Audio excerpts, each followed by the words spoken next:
Bonjour, je me présente Laurence Tisdal, le président de l'Association de sciences créationnistes du Québec. Et aujourd'hui, je vous invite à se pencher sur la question des effets de l'évolution sur notre société. J'appelle cette conférence, cet enseignement, les dangers de l'évolution. L'évolution, la théorie de l'évolution, n'est pas juste une question de comment on est arrivé ici, mais il y a toute une importance face à qui est l'humain dans le contexte de la vision du monde, dans le contexte du monde total, et qui influence notre politique, ça influence notre société, ça influence qui on est comme homme ou femme dans notre société. On va regarder comment la théorie de l'évolution a été une source de beaucoup de problématiques et de ismes dont nous sommes courants des problématiques autour de ces ismes-là. On va faire un petit survol au début. La deuxième partie, on va regarder rapidement l'arbre de la connaissance du bien et du mal. Et après ça, on va regarder les branches et les fruits de l'évolution. Donc, c'est une sorte d'arbre, mais quelles sont les branches et les fruits en termes de racisme, misogynie, l'avortement, euthanasie, nazisme, communisme, le droit des animaux, l'humanisme et même le nouvel âge. Donc, et tout ça, c'est quoi la solution à tout ça? Donc, on va essayer de faire ça dans une demi-heure. Premièrement, regarde la situation. Les génocides par des régimes athées et anti-religieux. Mao Zedong, donc en Chine, 26,3 millions de Chinois ont été tués en 6 ans. 26 millions entre 1949 et 1956. Depuis 1949, il y a 60 millions de Chinois qui ont été tués par Mao. Lénine, Staline et Khrushchev, je devrais dire, 66 millions de ses compatriotes ont été tués. C'est tous des régimes athées évolutionnistes. Autre génocide qui se justifie avec la théorie de l'évolution, Hitler. Je ne suis pas en train de dire que tous les évolutionnistes sont pour Hitler, pas du tout, mais Hitler a justifié son génocide des Juifs pour faire une race plus avancée, et il a tué 6 millions de Juifs, et la Deuxième Guerre mondiale a coûté 60 millions de vies.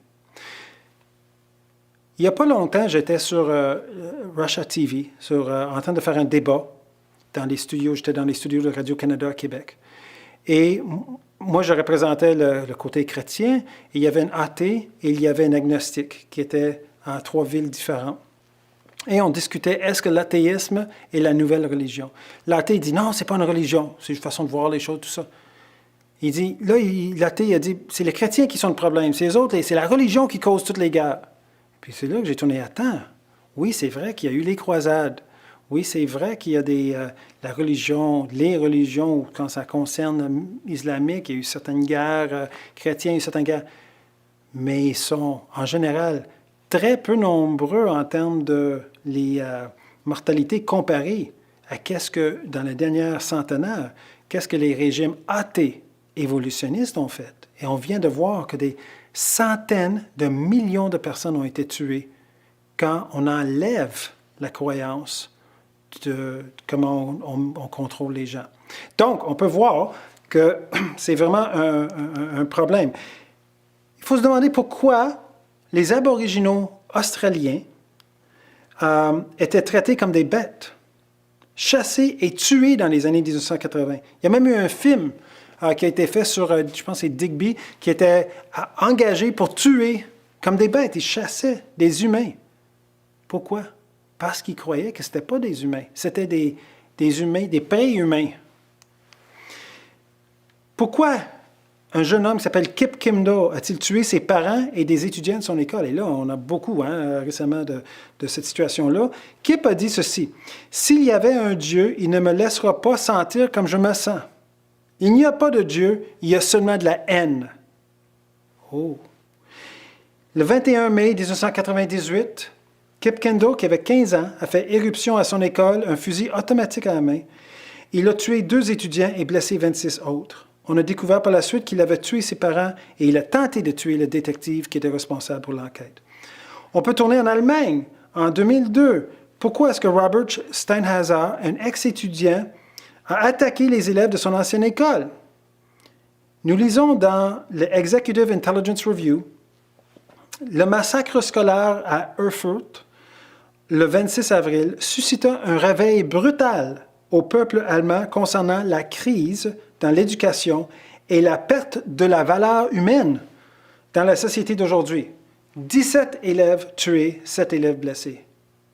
La perte de la valeur humaine. Pourquoi il y a eu une perte de valeur humaine? C'est une bonne question. Je pense qu'on va trouver la raison de ça. Pourquoi Eric Harris et Dylan Klebold ont-ils attaqué les professeurs et les étudiants de leur école à Columbine, en Colorado? 2 jeunes hommes, ils s'affichaient comme évolutionnistes et nazis. Ils ont tué Isaiah Scholl parce qu'il était noir. On pouvait lire sur le T-shirt d'Eric « Sélection naturelle » et sur celui de Dylan « Colère ». 15 personnes tuées, 24 personnes blessées. Alors, on peut continuer. Hein? Dans nos journaux, on lit régulièrement des problèmes avec les gens qui rentrent et c'est tellement commun qu'on commence à désensibiliser face à ces tueries-là. Mais chaque tuerie est terrible. Regardons la question de la sélection naturelle. Dans le livre de biologie Holt, H-O-L-T, qui est utilisé dans les universités, c'est écrit ceci, en 1894. Est-ce que la sélection naturelle a affecté votre vie? Oui, car votre corps est façonné par la sélection naturelle, selon Holt. Par exemple, l'habilité de vos yeux à trouver leur focus, la façon que vos mains soient capables d'agripper des objets, votre posture droite, la taille de votre cerveau, la couleur de votre peau et beaucoup d'autres caractéristiques sont le résultat de l'évolution par la sélection naturelle. Oh! Donc, vous êtes créé. Il dit, vous n'êtes pas créé. En fait, il dit dans le même livre, il dit ceci. Vous êtes un animal et vous partagez un héritage commun avec les vers de terre. OK. Ça, c'est clair. Alors, pourquoi on est surpris que des gens agissent comme des animaux si on les enseigne qu'ils sont des animaux? Si on va enseigner notre génération qui ne sont pas plus importants qu'un ver de terre, alors ce n'est pas surprenant de voir des problématiques face à leur identité, face à leur importance, face à leur bien-être mental et qui causent ces tueries. En partie, oui, peut-être ils sont un peu déséquilibrés, peut-être les jeux vidéo les ont affectés, etc. Oui, mais il y a une base culturelle qui est en train de façonner le fait qu'ils agissent comme des animaux. Adolf Hitler a dit quelque chose qui est bien connu. Il a dit « Laisse-moi contrôler les manuels d'école et je contrôlerai l'État. » Intéressant. On veut forcer tous nos enfants d'aller dans les écoles du gouvernement parce qu'on veut contrôler la façon qu'ils pensent. On veut que ce soit des accommodements raisonnables. Sauf qu'avec les chrétiens, c'est toujours irraisonnable. On veut inculquer cette histoire qu'on n'a pas de raison d'être, on est juste des animaux, on n'est pas plus important l'un que l'autre, et finalement, on n'a pas d'espoir. Et on se demande pourquoi le taux de suicide est si haut parmi les jeunes.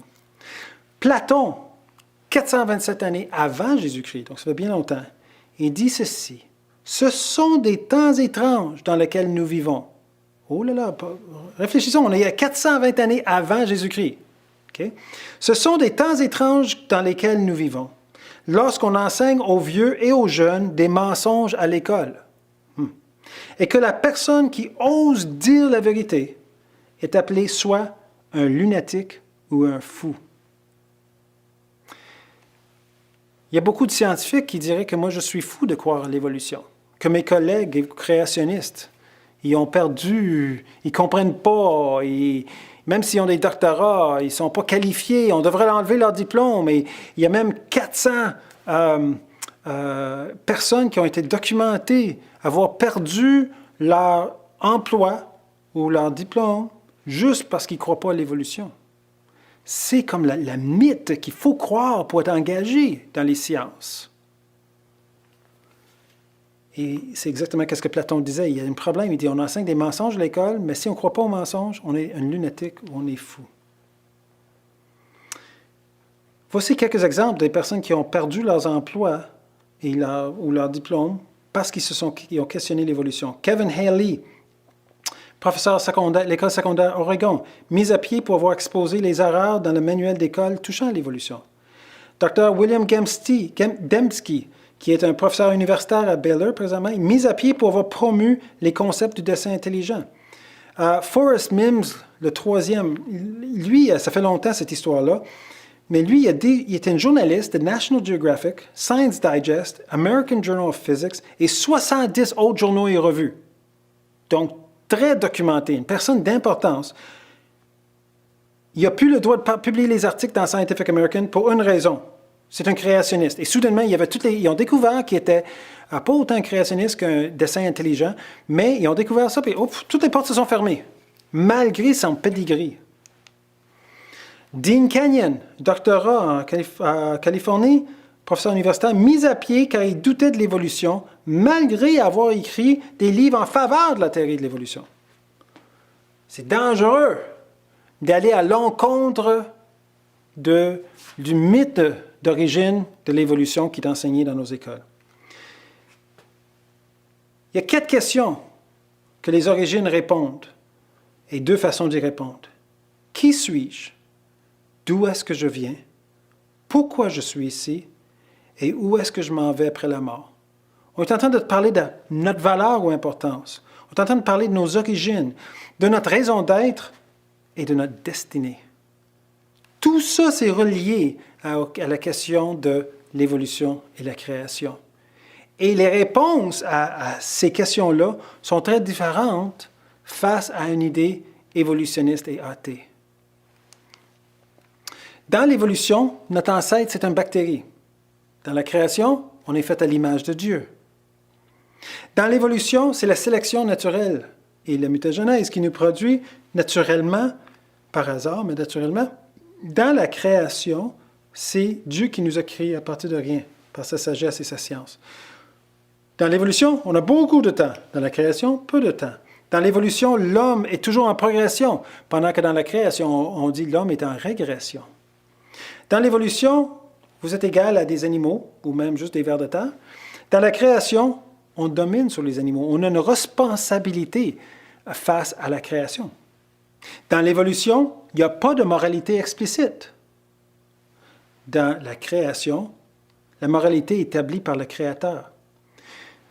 Je me souviens, il y a quelques années, ils ont ouvert un musée à Kentucky, musée créationniste. Oh, c'était terrible, musée créationniste. Comment on peut parler de science dans un musée créationniste? Et il y a même un avion qui a passé par en haut pendant la journée d'ouverture, qui disait « Il vous raconte des mensonges ». Oh, mais attends, là, si vous êtes évolutionniste, quelle importance de raconter des mensonges? Ce qui est important, c'est de survivre et que vos gènes se multiplient. Qu'il ce soit vrai ou faux, quel rapport? Il n'y a pas de législateur. Une fois, j'étais sur les escaliers à l'université d'Okanagan, dans la vallée d'Okanagan, l'université de Colombie-Britannique. Et après une conférence, j'ai parlé avec un intervenant, une personne de la foule qui était athée, qui avait posé des questions. Puis on parlait juste tous les seuls. Puis j'ai dit, vous ne croyez pas en Dieu? Il dit, non, il n'y a pas de Dieu. OK. J'ai dit, qui fait les règles? Il dit, moi, je fais les règles. OK. J'ai dit, est-ce que moi, je peux faire mes règles? Il dit, bien oui. Alors, parfait. J'ai dit, première règle, tous les athées, on les met en prison. Oh! Non, tu ne peux pas faire cette règle-là. Mais je dis, vous venez de dire que je peux faire mes règles. Là, il voulait prendre une bière avec moi dans une taverne pour en discuter plus longuement. Mais vous voyez, le problème, c'est que si on n'a pas un législateur qui dit ça, c'est bien, ça, c'est faux, en dehors de l'univers, de la création, mais là, c'est tout relatif. Et qu'est-ce qui fait que mon bien est mieux que ton bien ou ton mal est pire que mon mal? Ça devient hyper compliqué. Et souvent, c'est décidé par celui qui peut payer les meilleurs avocats. L'évolution, hiérarchie des races, dans la création, on est tous d'un même sang. Oui, il y a eu des chrétiens qui étaient des esclavagistes, qui étaient des personnes qui avaient des esclaves. Oui, c'est vrai. Mais ce n'est pas en se basant sur la Bible qu'ils ont fait ça. La Bible encourageait une liberté. Paul disait qu'on est tous issus d'un même sang, on est tous égaux au pied de la croix, on a tous besoin de Jésus, de la même manière qu'on soit riche ou soit pauvre. Donc, on a vu une sorte de vision de monde, l'évolution, la création. On a vu une survol de la situation présente en termes de génocide, en termes de tuerie à l'école, en termes de... comment la biologie nous décrit comme un animal. Là, on va regarder les fruits, les branches et les fruits de cette sorte d'enseignement que ça fait des décennies qu'on a dans nos écoles. La première chose, c'est le racisme. Le racisme, pour moi, c'est l'éléphant dans la salle. L'éléphant dans la chambre, dans la salle, n'importe quoi. C'est comme, c'est là, c'est énorme et personne ne veut en parler. Parce que c'est trop dangereux. Parce que c'est clair que l'évolution, la théorie de l'évolution est raciste. Elle a toujours été. Elle a toujours promu des races. D'ailleurs, c'était même dans le titre du livre de Darwin, les races favorisées. Donc, c'est comme l'éléphant qui est là, mais personne n'en parle. Ah non, non, c'est pas grave. Oh, oui, c'est très raciste. Je vais vous expliquer. Charles Darwin, le titre de son livre, c'est L'origine des espèces au moyen de la sélection naturelle ou la préservation des races les meilleures dans la lutte pour la vie. Si je cite un auteur, Clara Lucas Balfour, de 1808, qui vivait jusqu'à 1878. Cette citation, elle dit ceci: « L'humanité se bat dans la lutte pour sa progression, lutte dans laquelle des millions sont morts piétinés pour que des milliers peuvent monter sur leurs cadavres. » C'est l'évolution. La théorie de l'évolution, de simple à complexe, faible à fort, de moins parfait à plus parfait, et de l'inférieur à supérieur. Donc, c'est clair que c'est raciste. Il y a des races. Je vais citer Charles Darwin dans un autre livre qu'il a écrit qui s'appelle « L'ascendance de l'homme » de 1887. Il dit ceci, et c'est un langage un peu compliqué, mais écoutons attentivement qu'est-ce que Darwin dit. « C'est presque certain que dans une période future, pas très lointaine si nous mesurons le temps en siècles, que les races civilisées de l'homme extermineraient et remplaceraient les restes des sauvages à travers les mondes. » Sauvages, là, on parle d'autres humains. Donc, les plus civilisés sont meilleurs parce qu'ils sont capables d'exterminer les autres. En même temps, écoutons, les gorilles anthropomorphes, ça veut dire les gorilles qui sont proches d'humains, seront sans doute exterminés. La division entre l'homme et ses alliés les plus proches sera plus grande, car il interviendra entre l'homme dans un état encore plus civilisé, comme nous l'espérons, qu'aujourd'hui entre celui du Caucasien et une gorille aussi bas que le babouin, au lieu de la situation présente entre le nègre ou l'Australien aborigène et le gorille. Ça veut dire que pour lui, le nègre ou l'homme noir, mais dans ce temps-là, le nègre et l'Australien aborigène étaient très proches avec le gorille, et nous, Caucasiens, on était plus loin, donc on était plus évolués, et on devrait éliminer les autres. Dis-moi pas que c'est pas c'est pour ça que Hitler, il voulait absolument, il disait, moi, Mein Kampf, c'est basé sur le fait que l'évolution est vraie. Il pouvait citer Darwin. Wow, c'est toute une base. Samuel Holmes, en 1921, il écrit ceci. « Des Noirs purs avec des talents naturels de haut niveau confirmés sont en fait rares. » Incroyable, hein? Le fait que les mulâtres, malgré leur infériorité relative avec leurs parents blancs, sont de tous les pays supérieurs aux Noirs est fortement indicatif de la différence dans la capacité intellectuelle des deux races. Voilà les fruits de la théorie de l'évolution. C'est du racisme pur. Si on recule dans les années, un homme qui a fait la couverture de Time Magazine, qui s'appelait Henry Fairfield Osborn, évolutionniste et conservateur du musée d'histoire naturelle à New York.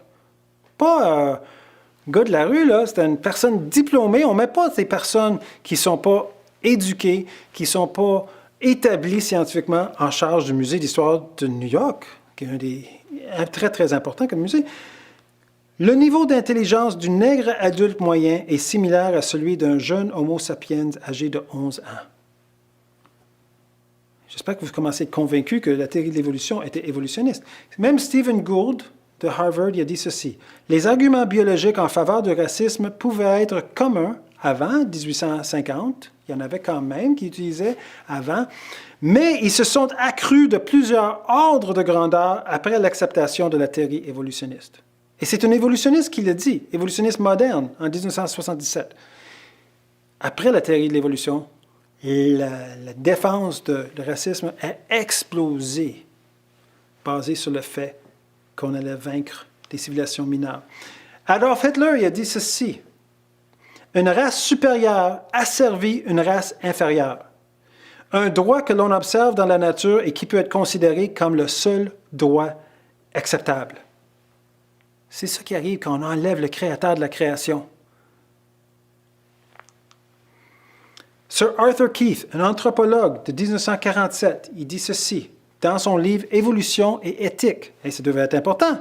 L'évolution et éthique. Comment on met la moralité, comment on met les valeurs avec l'évolution. Il dit ceci: la chrétienté ne fait aucune distinction entre la race ou la couleur. Okay.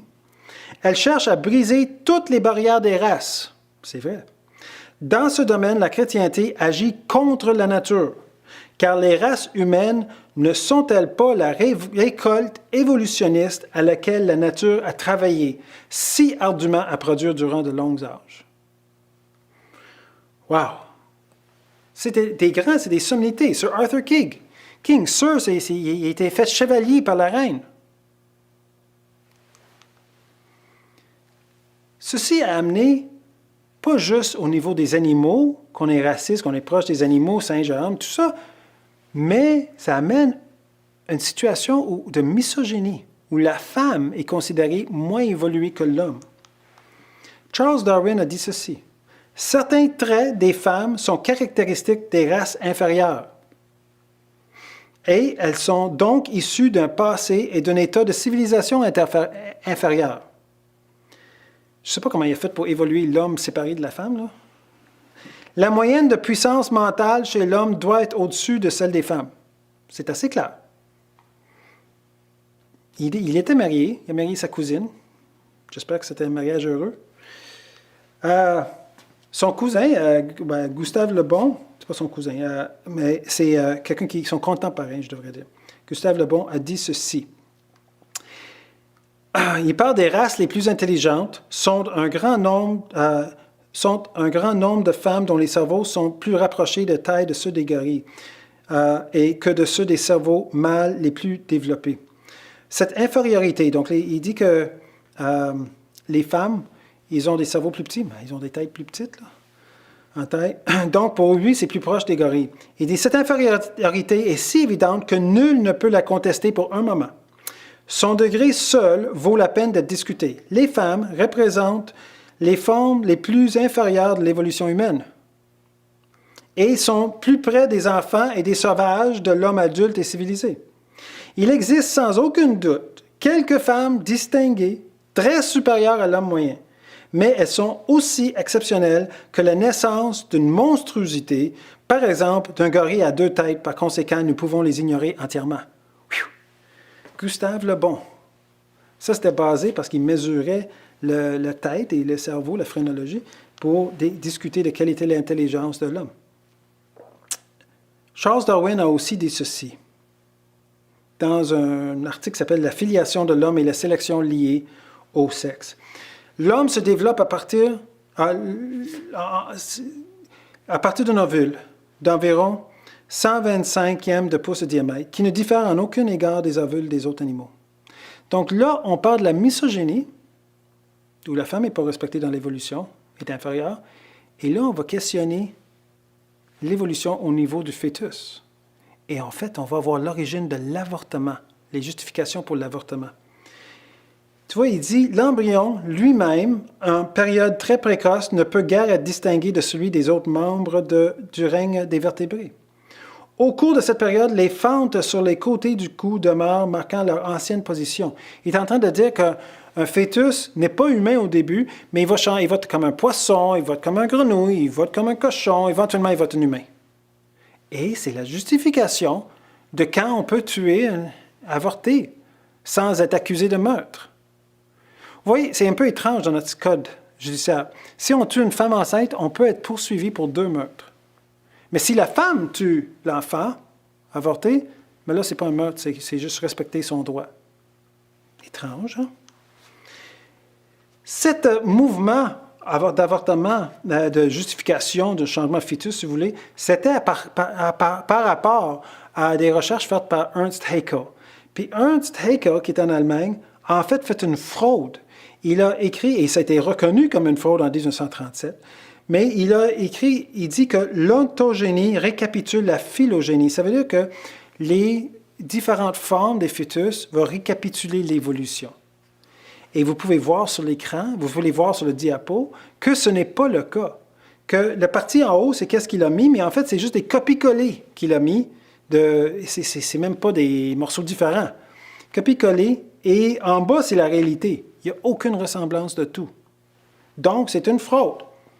Et même Stephen Jay Gould a dit en l'an 2000, « Nous avons le droit, je pense, d'être aussi surpris qu'embarrassés par ce siècle de recyclage insensé qui a mené à la persistance de ces esquisses dans un grand nombre, si ce n'est pas la majorité des manuels scolaires modernes. » Ça veut dire qu'à l'an 2000, 70 ans, ou plus que 60 ans après que c'est reconnu comme une fraude, c'est encore dans nos manuels d'école comme étant une preuve pour l'évolution, que les embryons récapitulent l'évolution, ce qui n'est pas le cas de tout.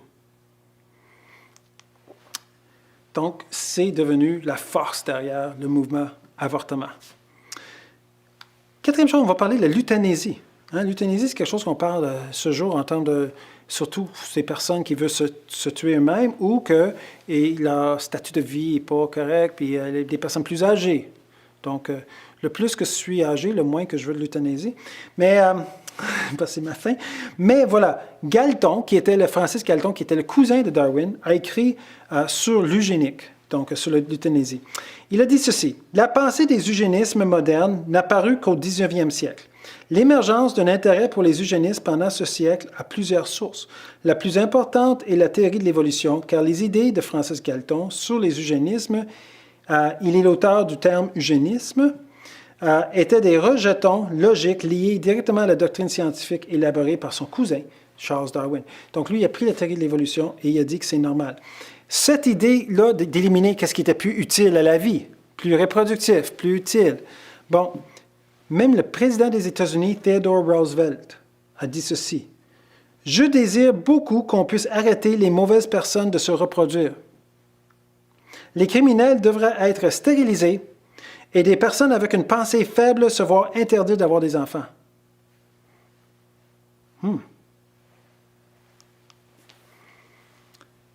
Au Canada, il y avait des lois permettant la stérilisation forcée des handicapés mentaux en Alberta. Ils l'ont fait pour 2800 personnes entre 1928 jusqu'à 1972. Donc, jusqu'à 1972, les lois permettaient de stériliser les personnes qui étaient handicapées pour n'importe quelle raison. Comment on va déterminer si quelqu'un est capable? Maintenant, on a les Olympiques spéciales, où on voit que les handicapés sont vraiment capables de tout faire, et même plus que nous, des fois. On a des exemples de personnes qui n'ont même pas de bras et jambes, mais ils sont capables de parler de motivation, ils sont capables de peindre, ils sont capables de faire toutes sortes de choses. Mais eux autres auraient été stérilisés, ils auraient été éliminés de l'équation à cause de la théorie de l'évolution. En Caroline du Nord, on a une plaque qui parle une plaque de eugénique ou de l'euthanasie. On parle de stérilisation par coercion de 7600 personnes en 1933 et 1973. Donc, ça revient... Puis là, on va parler du nazisme. Le nazisme, mais c'est clair, on a fait mention plusieurs fois, mais on a cette Mein Kampf, cette idée que, il appelait son combat, c'est un combat évolutionniste, qu'une race supérieure conquit toujours une race inférieure. Donc, si on est mieux militairement, on est plus intelligent, on élimine l'autre, c'est l'évolution, donc on avance l'évolution. Mein Kampf, il dit ceci, qu'est-ce que Hitler a écrit: « Les Allemands étaient de race supérieure destinés pour un futur évolutif glorieux. C'est pour cette raison qu'il était essentiel que les Juifs soient ségrégés. Autrement, les mariages entre races différentes se seraient produits. Si cela s'était produit, tous les efforts de la nature visant à établir un palier évolutif supérieur auraient été futiles. » Wow. Arthur Keith, on a mentionné Arthur Keith dans son livre « Évolution éthique ». Il parle de quelque chose concernant le nazisme, les nazis. Il dit ceci: « On ne peut pas s'échapper de la nature humaine. Parce que l'Allemagne a bu le vin de l'évolution jusqu'à sa dernière goutte, et que dans sa débauche évolutionniste, elle a plongé l'Europe dans un bain de sang. Cela ne prouve pas que la loi de l'évolution soit mauvaise, selon Keith. Une loi qui a mené l'homme en dehors de la jungle et a fait le roi des bêtes ne peut pas être entièrement mauvaise. C'est une tautologie, c'est ridicule. Il est en train de dire que c'est correct, ça ne peut pas être tout mauvais parce qu'on est rendu ici. Donc, qu'est-ce que Hitler a fait? C'est pas d'accord avec, mais je comprends que c'est arrivé. Parce qu'au fond, il doit y avoir quelque chose de bon dans l'évolution, on est ici.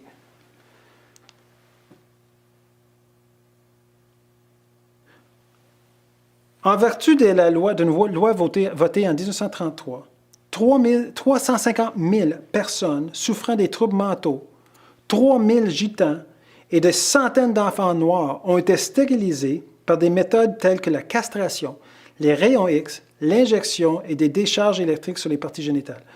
Un officier nazi a dit « Le national-socialisme n'est rien d'autre que la biologie appliquée. » Ça, c'est le nazisme. Bon, on parle du nazi, mais là, on va parler du communisme. Parce que le communisme aussi est parti dans le même temps que Charles Darwin, avec Karl Marx et Friedrich Engels. Et si on va regarder, pour eux, c'est l'univers est le résultat de conflits contre la religion. Donc, Engels à Marx, il dit « Darwin que je lis », il est en train de lire le livre de Darwin pour la première fois, il dit « Darwin que je lis maintenant est splendide ». Marx à Engels, en 1960, il dit « Voici le livre qui contient la base de l'histoire naturelle pour appuyer notre point de vue ». Et Marx a dédié Das Kapital à Darwin. Engels, il dit ceci, « Darwin a porté le coup le plus fort contre la conception métaphysique de la nature, que Dieu a recréé la nature, avec ses preuves que le monde organique d'aujourd'hui, les plantes, les animaux et par conséquent l'homme aussi, est le produit d'un processus d'évolution en cours des millions d'années. » Donc vous voyez, c'est la base du communisme. Et quel est le résultat du communisme? Les morts, on a parlé, 65 millions en Chine, 20 millions en USSR, 2 millions en Cambodge, 2 millions en Corée du Nord, 1,7 million en Afrique, 1,5 million en Afghanistan, 1 million dans d'autres États communistes en Europe et Europe de l'Est, 1 million en Vietnam, 150 000 en Amérique latine, total 94 millions et plus. Le résultat du communisme, les fruits de la théorie de l'évolution. On avance rapidement. Les droits des animaux. Je vais citer Hubert Reeves d'un article, petit article citation dans le Journal de Montréal le 21 novembre en 2010. Il dit ceci. « Dans une situation concrète où il serait nécessaire de choisir entre la vie d'un être humain et celle d'un animal, dans le cas où il serait attaqué par un tigre, par exemple, il est intéressant de se demander à quel titre nous devrions favoriser la survie de l'être humain. Y a-t-il d'autres arguments que la simple fraternité humaine? OK. La seule raison, selon Hubert Reeves, qu'on ne tue pas d'autres humains, c'est parce qu'on veut être amis avec. Parce que sinon, on devrait peut-être juste laisser le tigre faire son affaire. Parce qu'on fait juste partie du royaume animal. Ça, c'est quelqu'un qui influence la pensée d'une génération francophone. Hubert Reeves, qui est sur les ondes de Radio-Canada de façon continue, qui est en France, qui est popularisé comme astrophysicien, comme philosophe, qui a voulu se suicider, mais il a trouvé espoir en regardant les étoiles, puis il a dit « Ah, mais moi, je viens de la poussière d'étoiles. » Donc, je ne sais pas pourquoi ça lui donnait espoir, mais ça lui a donné espoir. Et pourtant, il dit « On n'est pas mieux qu'un animal, puis si un animal va attaquer un humain, lequel on va-tu le tuer ou non? » Wow! Ce qui nous amène à l'humanisme. Donc, l'humanisme, c'est comme la conclusion de tout ça. C'est comme maintenant. Mais ce n'est pas nouveau, l'humanisme. Dans l'Antiquité grecque, Protagoras y affirmait que l'homme est la mesure de toute chose. Donc, l'homme est Dieu, l'homme est mesure de tout. Et sur le plan éthique, les valeurs humanistes ont été critiquées comme étant prométhéennes, donc élitistes, dans un sens. C'est un peu bizarre parce que l'humanisme, le mot humanisme, avant, il était presque chrétien, il était comme pour les valeurs. Puis après ça, ça a été changé avec le temps, plus modernement. Selon lui, Pierre-André Taguieff, il dit ceci. Selon lui, il déresponsabilise l'être humain et encourage les pratiques douteuses comme l'eugénisme.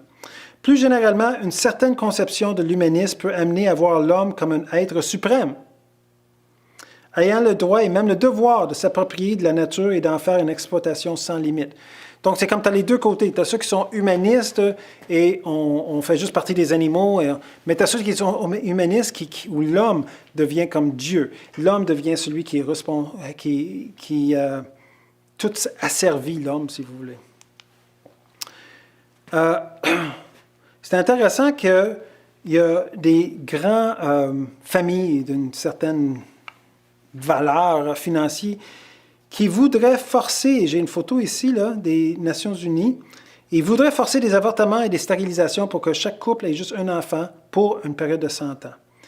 Ils voudraient diminuer la population humaine à 2 milliards. As-tu une idée de quelle population qu'on est maintenant? 7,5? Wow! C'est beaucoup de gens. Je ne sais pas si eux, ils s'incluent eux-mêmes dans cette diminution, par contre. Hein? Probablement pas. En conclusion, où ça se concerne l'humanisme, les preuves de l'évolution sont si écrasantes. C'est ça qu'ils disent dans la page. L'Association humaniste du Québec dit ceci. En conclusion, les preuves de l'évolution sont si écrasantes qu'elles exigent de certaines traditions religieuses un haut niveau d'engagement idéologique pour les nier. Ça veut dire que l'évolution est si forte qu'on doit absolument accepter le fait qu'on est ici par hasard, on est juste des animaux. Et si on les nie, c'est parce qu'on n'est pas capable de composer avec la réalité scientifique. C'est ça qu'on est en train de promouvoir. Et finalement, le résultat philosophique de tout ça, c'est le nouvel âge, où est-ce que l'homme devient Dieu. Et ça nous ramène à Genèse 3,5. Dans Genèse 3,5, c'est marqué, où le serpent a dit, « Vous serez comme des dieux ». Les dieux, ou un dieu, qu'est-ce qu'il fait? C'est qu'il les juge avec la capacité de savoir le bien et le mal. Mais nous, on n'est pas équipés pour bien gérer le bien et le mal. C'est intéressant de remarquer qu'un polygraphe qui détermine si on est en train d'essayer de séduire quelqu'un, dans le sens qu'on est en train d'essayer de le tromper, et il se base sur 4 ou 6 symptômes de notre corps qui réagissent quand on est en train de mentir.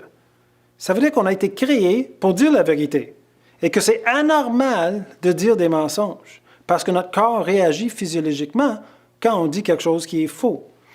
Et l'idée qu'on est des dieux, au fond de nous-mêmes, on sait bien qu'on n'est pas des dieux. En tout cas, si on est des dieux, on est en train de faillir sérieusement. Alors, c'est quoi la solution à tout ça? C'est l'arbre de la vie.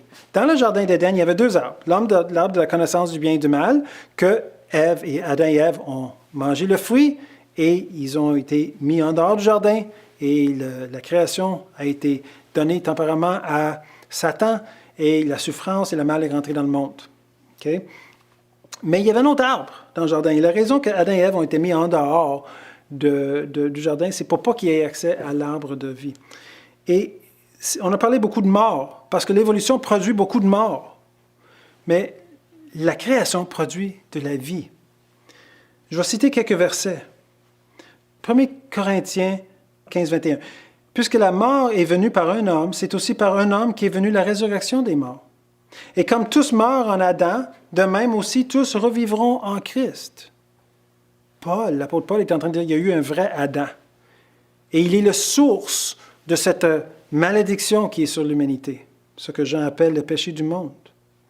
Mais que l'espoir que nous avons, Christ a ressuscité. La mort n'avait pas de victoire sur Christ. Et c'est ça qui nous donne une espérance, parce qu'il dit, quand on croit dans son œuvre et on soumet, on donne notre vie à lui, ça fait qu'on est ressuscité avec lui. On continue ces versets en 1 Corinthiens. « Mais chacun en son rang, Christ comme prémisse, puis ceux qui appartiennent à Christ lors de son événement. Ensuite viendra la fin, quand il remettra le royaume à celui qui est Dieu et Père, après avoir détruit toute domination, toute autorité et toute puissance. Car il faut qu'il règne jusqu'à ce qu'il ait mis tous les ennemis sous ses pieds. » Et il dit clairement, l'apôtre Paul, le dernier ennemi qui serait détruit, c'est la mort. Tu vois, les fruits et les branches de l'évolution, c'est la mort, c'est satanique, c'est diabolique. Mais les fruits de la création, c'est la résurrection, c'est la vie. Apocalypse, le dernier livre de la Bible, chapitre 21, verset 3, verset 7, dit ceci. « Et j'entendis du trône », c'est une vision que l'apôtre Jean avait, « et j'entendis du trône une forte voix qui disait, « Voici le tabernacle de Dieu avec les hommes. Il habitera avec eux, » il parle de Jésus, « et ils seront son peuple, et Dieu lui-même sera avec eux. Il essuiera toute larme de leurs yeux. On a tous des lances dans la tête essuyée. Et la mort ne sera plus. Il n'y aura plus ni deuil, ni cri, ni douleur, car les premières choses ont disparu.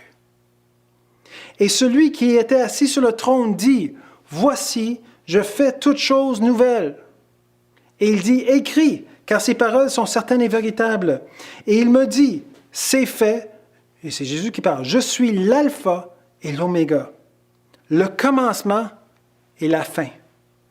À celui qui a soif, je donnerai de la source de l'eau de la vie gratuitement. Celui qui vaincra héritera ces choses, je serai son Dieu, et il sera mon fils. » Ça, c'est un message d'espoir. Dieu sait bien qu'on est dans la souffrance. Dieu sait bien qu'on est entouré de haine. Dieu sait bien que les choses ne sont pas selon comment lui l'a fait au début. C'était le choix qu'Adam et Ève ont fait.